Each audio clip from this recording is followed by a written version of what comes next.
Halo semuanya, selamat datang di podcast akademi kami. Nah, perkenalkan nama saya Robi Arga Prawira dengan NIM 6670240 dan hari ini saya tidak sendirian bersama dengan partner saya. Saya Muhammad Syakri Maulana dengan NIM 6670240173. Nah, di video kali ini kita itu bakal bahas satu topik yang penting banget gitu dalam studi hubungan internasional, yaitu tentang perkembangan politik luar negeri Indonesia terhadap Palestina dan negara-negara di kawasan Timur Tengah. Khususnya itu pada perbandingan Presiden era Soekarno dan juga Presiden era Soeharto. Jadi ini menurut kita tuh menarik banget gitu ya. Iya, sangat menarik banget ya Ki. Jadi karena dua presiden ini punya gaya yang sangat berbeda dalam melihat dunia internasional. Nah, Soekarno ini kan terkenal dengan gaya revolusioner dan anti-imperialis. Nah, sedangkan Soeharto ini dikenal lebih pragmatis, yaitu fokus pada stabilitas dan sangat berorientasi pada pembangunan ekonomi. Betul kan, Jali? Betul, Rob. Jadi supaya pembahasan kita itu lebih terarah, kita itu akan pakai teori yang namanya three level of analysis, yaitu ada level sistem, terus juga level negara dan juga level individu. Selain itu juga kita juga pakai dua model pengambilan keputusan seperti rasional aktor model sama birokratik politik model. Biar gak kelamaan videonya, di pembukaan kita itu langsung masuk ke pembahasan utama aja gitu. Robi bisa jelasin dulu terkait politik luar negeri Indonesia di era Soekarno. Nah, yang pertama itu ada politik luar negeri di era Soekarno. Nah, kalau kita mulai dari era Soekarno, nah, hal pertama yang kelihatan adalah politik luar negeri Indonesia yang sangat ideologis dan anti-imperialis. Nah, Soekarno ini melihat dunia ini sebagai pertarungan antara negara penjajah dan juga bangsa yang tertindas. Nah, dalam cara pandang seperti itu, negara Palestina ini bukan sekadar satu konflik jauh di Timur Tengah, tetapi adalah sebuah simbol utama ketidakadilan global. Jadi wajar kalau Indonesia ini di bawah Soekarno berdiri tegas mendukung perjuangan Palestina. Nah, kalau kita lihat dari level sistem atau kondisi dunia waktu itu, nah Indonesia ini hidup di awal masa perang dingin dan di tengah gelombang dekolonisasi. Banyak negara Asia dan Afrika baru merdeka, termasuk Indonesia. Konflik Arab Israel di tahun 1948 dan juga ada krisis Suez tahun 1956 membuat Soekarno makin yakin bahwa kekuatan Barat masih menjalankan pola kolonialisme baru di Timur Tengah. Nah, oleh karena itu, Indonesia ini jelas memilih berpihak ke Palestina dan dunia Arab. Nah, di level negara, suasana dalam negeri Indonesia waktu itu masih penuh semangat revolusi. Indonesia ini masih mencari jati diri sebagai negara baru. Soekarno ingin Indonesia ini tampil sebagai pemimpin negara-negara Asia Afrika. Nah, sikap mendukung Palestina ini sangat cocok dengan identitas Indonesia sebagai negara anti kolonial dan pembela bangsa tertindas. Nah, pada level individu, pengaruh pribadi Soekarno ini terasa kuat banget. Di mana ia ini pemimpin yang sangat karismatik, emosional, dan juga suka berpidato. Banyak kebijakan luar negeri dipengaruhi oleh langsung dari cara dia melihat dunia. Nah, misalnya nih, keputusan menolak Israel ikut Asian Games pada tahun 1962. Itu tuh bukan cuma soal olahraga, tapi pesan politik yang sangat jelas, yaitu Indonesia tidak mau memberi pengakuan kepada Israel. Kalau kita pakai rasional aktor model, tindakan Soekarno tetap bisa dibilang rasional, tetapi rasional dalam kerangka tujuannya sendiri. Adapun kerangka tujuannya yaitu yang pertama, memperbesar pengaruh Indonesia di dunia berkembang, yang kedua, memimpin solidaritas anti kolonial, dan yang ketiga, memperkuat posisi Indonesia sebagai pembela bangsa tertindas seperti Palestina. Jadi, meskipun kadang terlihat emosional, Soekarno ini kalau dilihat dari tujuan yang dia kejar, langkah-langkahnya ini tetap konsisten dan juga punya logika, artinya tetap rasional.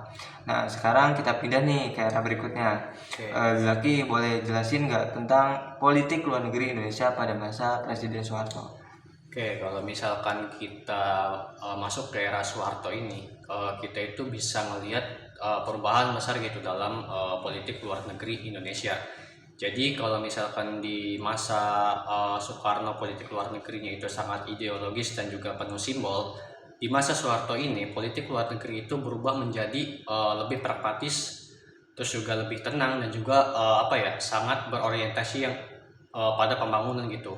Karena bagi Soeharto sendiri, diplomasi itu merupakan alat gitu buat ngejaga stabilitas nasional dan juga mempercepat pertumbuhan ekonomi.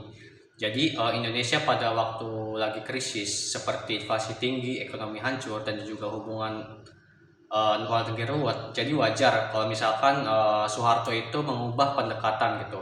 Kemudian ada di level sistem, di mana Soeharto itu hidup di fase di perang dingin yang lebih stabil gitu, dimana pada waktu itu tuh dunia itu terbagi jelas antara blok barat dan juga blok timur. Setelah krisis minyak tahun 1973, negara-negara di Timur Tengah itu terutama negara Arab penghasil minyak itu tuh menjadi kekuatan penting gitu dalam politik dunia dan juga ekonomi global.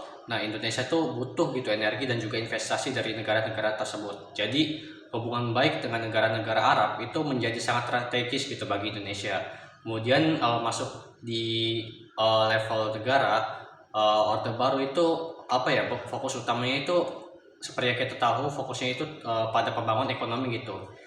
Jadi diplomasi pada saat itu tuh diarahkan untuk yang namanya menarik investasi asing, terus juga memperluas yang namanya perdagangan, mendapatkan bantuan internasional serta menjaga stabilitas di dalam negeri. Nah, dalam konteks ini Palestina itu juga tetap didukung gitu, tapi caranya itu lebih kalem dan juga profesional. Nggak banyak retorika keras, tapi juga Indonesia pada saat itu juga tetap konsisten dalam membela Palestina di forum-forum internasional. Kemudian di level individu, gaya kepemimpinan Soeharto itu tuh beda jauh gitu dari Soekarno, di mana Soeharto itu lebih pendiam, birokratis dan juga gak suka tampil dengan retorika besar, di mana kebijakan luar negeri pada saat itu jadi nggak terlalu bergantung gitu pada kepribadian presidennya sendiri, tapi lebih pada proses di dalam birokrasinya dan juga lembaga negaranya.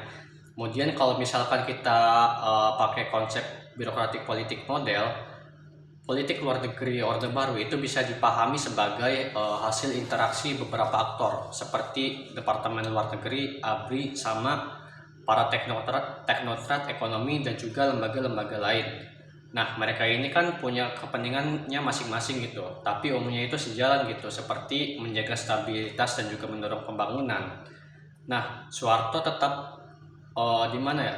Soeharto itu tetap jadi pengambil keputusan akhir gitu, tapi keputusan itu tuh merupakan hasil pertimbangan teknis gitu, bukan cuma luapan emosi ataupun simbolisme aja gitu dari si presidennya ini.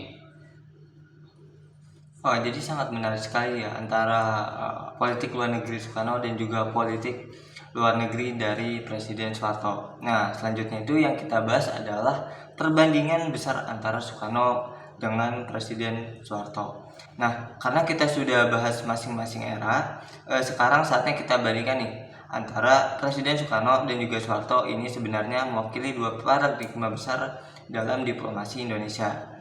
Nah, secara sederhananya Soekarno itu bertipenya adalah idealis dan revolusioner. Nah, sementara kalau Soeharto itu bersifat cenderung pragmatis dan juga stabil. Betul kan, Jaki? Nah, itu menurut saya betul ya, karena pada saat itu tuh Soekarno itu menekankan yang namanya moralitas, solidaritas global sama yang namanya anti imperialisme. Sementara Soeharto itu lebih menekankan pada pembangunan, terus juga stabilitas sama manfaat ekonomi bagi Indonesia pada saat itu. Nah, adapun perbedaan-perbedaan lain yang bisa kita lihat dari beberapa aspek. Nah, yang pertama itu ada retorika, di mana Soekarno ini lantang dan penuh emosi. Sedangkan Soeharto itu cenderung tenang dan datar. Terus juga ada arah kebijakan, di mana Soekarno ini banyak menggunakan simbol dan aksi-aksi dramatis. Sedangkan Soeharto ini lebih fokus pada hasil praktis dan juga jangka panjang. Nah, selanjutnya itu ada model pengambilan keputusan. Nah, Soekarno ini menurut saya cocok dengan rasional aktor model, dimana karena keputusannya ini yang mengikuti tujuan ideologis yang jelas. Sedangkan Soeharto ini cocok dengan birokratik politik model, yaitu karena keputusannya lahir dari kalkulasi birokrasi dan teknokrasi. Tapi kan di balik semua perbedaan itu tuh ada satu persamaan penting gitu. Persamaannya itu baik Soekarno maupun Soeharto itu tuh sama-sama konsisten mendukung Palestina. Bedanya itu cuma pada caranya sama gaya mereka dalam mengekspresikan dukungan tersebut gitu. Nah, berarti benar ya, walaupun ada perbedaan, tetapi tetap ada persamaan antara kedua presiden ini dan sama-sama baik, yaitu konsisten mendukung Palestina. Nah, selain dari perbedaan dan juga dari persamaan, pasti juga ada dampak dari dua era terhadap posisi Indonesia saat ini. Nah, berikutnya itu kita akan bahas tentang dampak dua era ini terhadap posisi Indonesia sekarang. Kalau kita lihat, dua era ini meninggalkan fondasi yang sangat kuat, di mana Soekarno ini kan meletakkan fondasi ideologis, yaitu bahwa Indonesia adalah negara yang berdiri di pihak bangsa yang tertindas. Sedangkan Soeharto ini kemudian membangun fondasi pragmatis dan juga kelembagaan. Soeharto ini memperkuat diplomasi, pembangunan jaringan di PBB, organisasi kekuatan Islam, dan organisasi internasional lainnya, serta menjaga hubungan yang stabil dengan Timur Tengah. Betul kan, Jaki? Ya, jadi karena kombinasi idealisme ala Soekarno dan juga pragmatisme ala Soeharto inilah yang membuat posisi Indonesia sekarang itu tuh terlihat konsisten gitu di mata internasional. Nah, sampai hari ini juga Indonesia itu tetap dikenal sebagai salah satu negara yang paling vokal dan juga paling teguh gitu dalam mendukung isu-isu Palestina, meskipun gaya dan pendekatan tiap presiden itu bisa sedikit berbeda gitu. Jadi sangat konsisten ya di mata internasional dan juga sangat beraneka macam antara Presiden Soekarno dan juga Presiden Soeharto. Nah, selanjutnya itu kita ke sesi tanya jawab. Nah, yang pertama itu kita masuk ke sesi tanya jawab. Untuk pertama saya menanyakan ke Jaki dulu. Nah, Jaki, kalau kita lihat perubahan dari era Soekarno yang sangat ideologis ke era Soeharto yang lebih pragmatis, menurut Jaki bagaimana perubahan ini terjadi kalau dilihat dari level sistem dalam 3 level analisis? Oke, jadi menurut saya itu perubahan tersebut itu banyak dipengaruhi oleh perubahan situasi yang ada di global gitu. Jadi di masa Soekarno kan dunia itu sedang berada di awal perang dingin dan juga gelombang dekolonisasi. Jadi dunia pada saat itu tuh terpecah gitu secara ideologis dan juga banyak negara baru yang baru merdeka. Wajar kalau misalkan Soekarno itu ngelihat bahwa Palestina ini sebagai bagian dari perjuangan anti kolonial. Tapi kalau ketika masuk ke era Soeharto, situasinya itu berbeda gitu, dimana perang dingin itu sudah masuk ke fase yang lebih stabil. Negara-negara Arab itu mulai muncul sebagai kekuatan ekonomi baru gitu jadi negara-negara Arab itu mulai muncul sebagai kekuatan ekonomi baru gitu karena minyak. Nah, Indonesia pada saat itu tuh sangat butuh gitu stabilitas dan juga pembangunan ekonomi. Jadi dari sudut pandang sistem internasional, perubahan konteks global ini mendorong Indonesia itu untuk bergeser dari retorika ideologis ke diplomasi yang lebih pragmatis kayak gitu.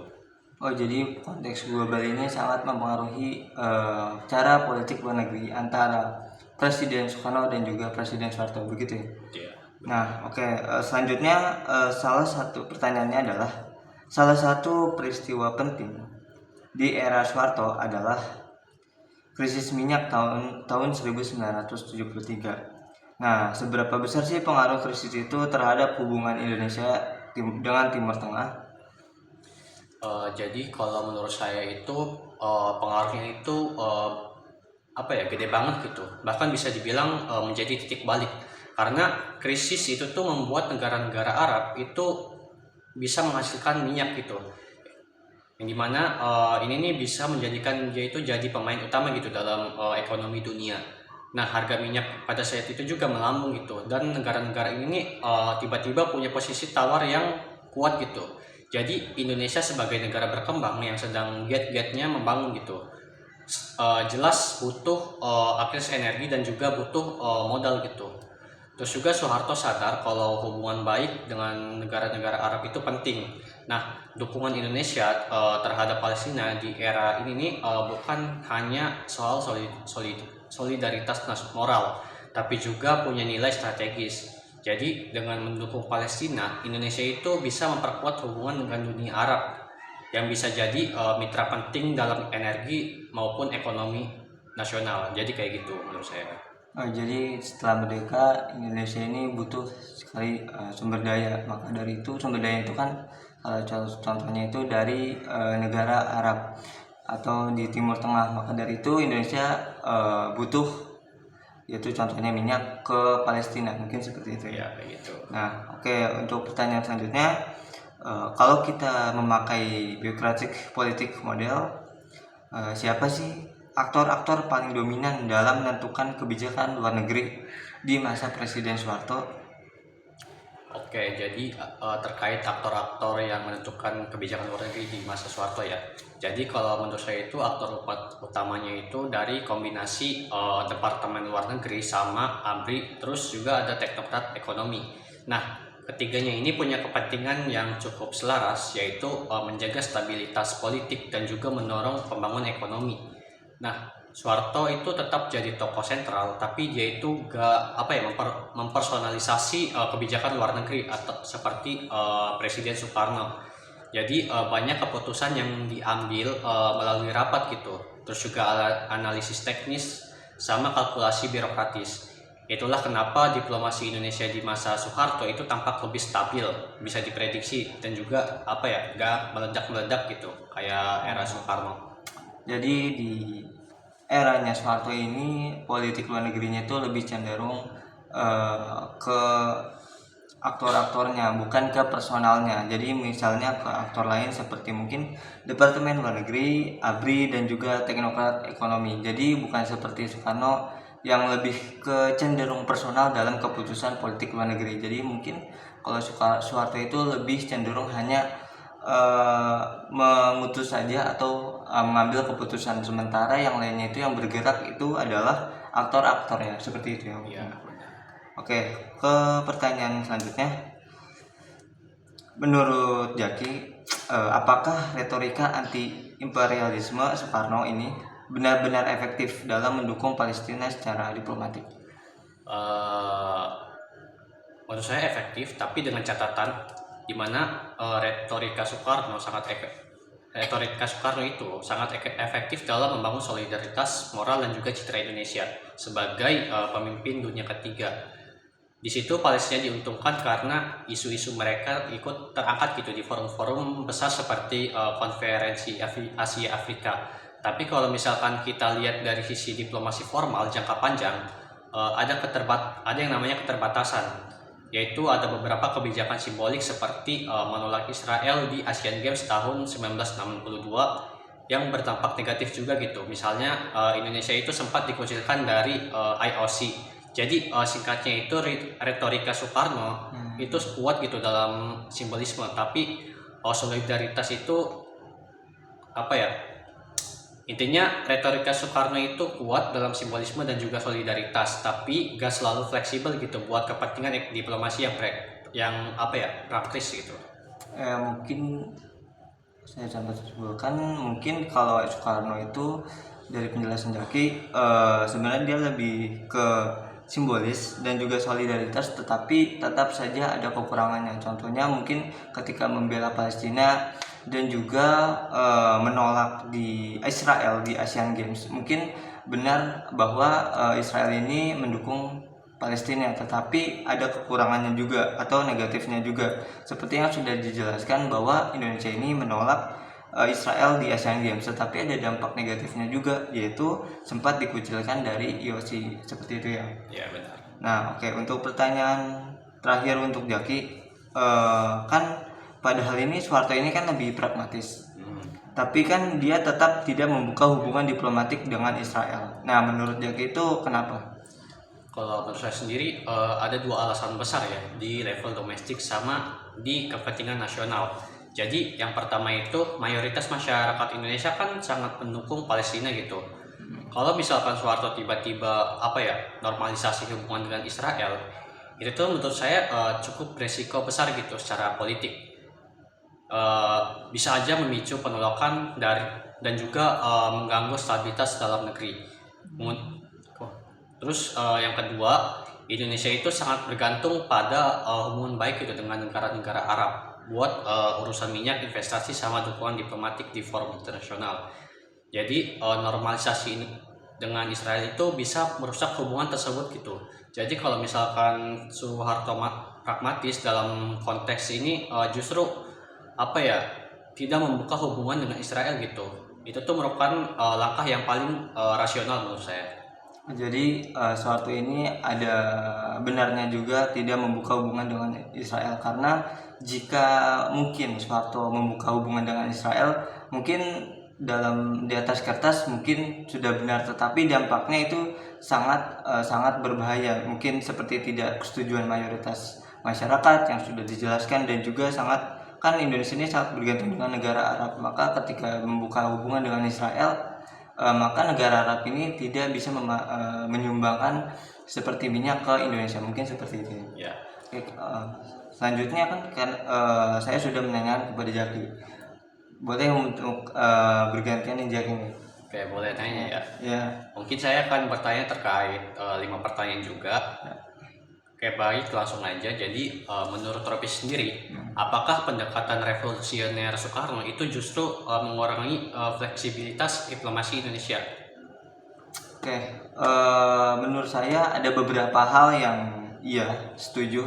Tetapi Soekarno ini kan cenderung melihat dunia dalam dua kubu, yaitu yang tertindas dan juga yang menindas. Nah, pendekatan seperti ini membuat posisi Indonesia ini sangat jelas secara moral, tetapi sekaligus membuat ruang kompromi itu semakin sempit. Menurut saya ada pihak-pihak yang mungkin bisa diajak kerjasama secara strategis, tetapi karena dianggap bagian dari blok lawan atau musuh, hubungan ini jadi tertutup.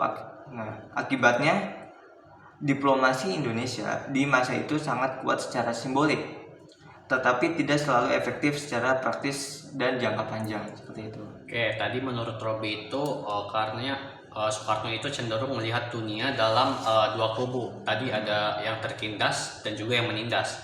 Terus juga ada pihak-pihak yang bisa diajak kerjasama secara strategis. Tapi karena dianggap bagian dari blok lawan, hubungannya itu tadi jadi tertutup ya, yang mengakibatkan diplomasi Indonesia di masa itu sangat kuat gitu secara simbolik, tapi gak efektif gitu secara praktis dan juga dalam jangka panjang. Ya, betul. Kalau misalkan kita fokus ke level individu, seberapa besar sih pengaruh pribadi Soekarno dalam membentuk kebijakan luar negeri Indonesia, khususnya soal Palestina ini? Iya, sangat besar ya Jaki. Bahkan bisa dibilang sangat dominan. Soekarno ini kan punya visi global yang sangat kuat ya. Di mana Soekarno ini tidak hanya melihat isu Palestina sebagai soal wilayah dan politik saja, tetapi sebagai bagian dari perjuangan moral melawan ketidakadilan. Nah, karena karakter dan karismanya Soekarno ini yang luar biasa, banyak kebijakan luar negeri waktu itu jadi sangat personalistik, cenderung sangat personal. Jadi cara Indonesia ini bersikap terhadap Palestina ini banyak mencerminkan pandangan pribadi Soekarno tentang dunia, seperti itu. Oke, jadi pengaruh itu sangat besar ya. Karena pada saat itu kan tadi Robi bilang Soekarno itu punya misi global yang kuat gitu. Karena si Soekarno ini dia itu nggak melihat hanya melihat isu Palestina aja sebagai soal wilayah dan juga politik, tapi sebagai bagian dari perjuangan moral melawan ketidakadilan. Terus kalau misalkan kita pakai rasional aktor model, apakah keputusan-keputusan Soekarno ini bisa dibilang rasional? Oke, menurut saya bisa. Selama kita menilai rasionalitas itu berdasarkan tujuan yang dia kejar atau Soekarno yang menginginkan tujuan Soekarno. Jadi Soekarno ini tidak mengejar keuntungan ekonomi jangka pendek, tetapi dia mengejar kepemimpinan moral Indonesia, solidaritas dunia ketiga, dan perlawanan terhadap imperialisme. Nah, dalam kerangka ketiga tujuan itu, dengan dukungan kuat terhadap Palestina, ini sangat rasional seperti itu. Jadi, tapi kalau dinilai dari kacamata ekonomi atau kepentingan diplomatik jangka panjang yang pragmatis, beberapa kebijakannya menurut saya memang terlihat kurang menguntungkan. Jadi rasionalitas Soekarno ini menurut saya lebih bersifat ideologis daripada material seperti itu. Oke, jadi kata Robi itu selama kita itu bisa menilai rasionalitas itu berdasarkan tujuan yang dia kejar, Soekarno itu tadi yang dijelaskan Robi itu nggak ngejar keuntungan ekonomi jangka pendek, dia itu mengejar yang namanya kepemimpinan moral Indonesia, solidaritas dunia ketiga, sama perlawanan terhadap imperialisme. Jadi rasionalitas Soekarno itu tadi lebih bersifat ideologis daripada material. Betul. Baik, ada pertanyaan lagi. Nah, menurut Robi sendiri, kalau misalkan Soekarno yang memimpin Indonesia di tahun 1970-an pada saat minyak itu menjadi senjata politik utama, apakah dia itu akan tetap ideologis gitu? Kalau menurut saya iya, karena Soekarno ini kan adalah tipe pemimpin yang sangat kuat orientasi nilainya gitu. Menurut saya faktor sistem internasional ini bisa mempengaruhi kebijakan, tetapi karakter personal dari Soekarno sendiri sebagai pemimpin ideologis kemungkinan besar ini tetap dominan. Nah, mungkin Soekarno ini akan tetap keras terhadap Israel dari vokal dalam mendukung Palestina. Nah, bedanya dalam konteks dan instrumen yang dia gunakan mungkin bisa berbeda, tetapi garis besar sikapnya dalam sikap itu menurut saya kemungkinan tetap sama seperti itu. Oke, jadi tadi kata Robi, Soekarno itu tipe pemimpin yang sangat kuat orientasi nilainya gitu. Ya. Mungkin dia juga akan tetap keras terhadap Israel sama vokal gitu dalam mendukung Palestina. Bedanya konteks dan juga instrumen yang dia gunakan itu mungkin bisa jadi berbeda gitu. Tapi garis besar sikapnya itu kemungkinan masih tetap sama. Ini ada pertanyaan terakhir. Kalau misalkan menurut Robi sendiri, apakah diplomasi Indonesia terhadap Palestina lebih efektif di era Soeharto dibandingkan dengan era Soekarno?